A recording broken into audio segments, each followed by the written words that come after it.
Hello বন্ধুরা, আমি আজকে তৈরি করব মোদক রেসিপি।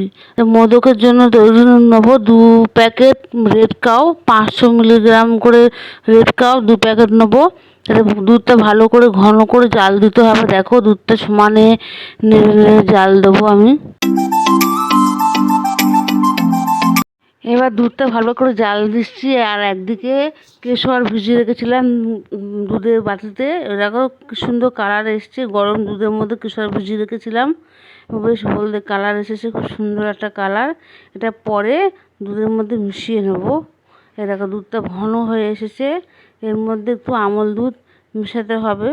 আমল দুধ দিয়েছি অল্প, ওই যে পাউডার দুধ, ওই যে পাউডার দুধ দিচ্ছি অল্প করে। পাউডার দুধ 100 গ্রাম মতন পাউডার দুধ মেশাতে হবে, তাহলে দুধটা ভালো গাঢ় হবে, ঘন হবে এবং মোদক তৈরি করতেও খুব সহজ হবে। ওই যে দুধটা ভালো করে ঘন করে জাল দেওয়া হচ্ছে, ভালো সমানে খুন্তি দিয়ে নাড়তে হবে যেন কড়াতে না লেগে যায়।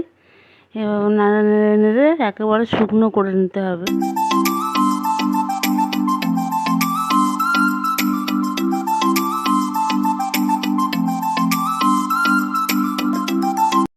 আমি এবার কাজু বাদাম গুঁড়ো করে নেবো একটু। দেখো কাজু বাদাম নিয়েছি, কাজু বাদামটাকে ভালো করে মিশিয়ে গুঁড়ো করে নেবো। বাদাম গুঁড়ো করে নিয়েছি, তো কাজু বাদাম মিশিয়ে দিতে হবে।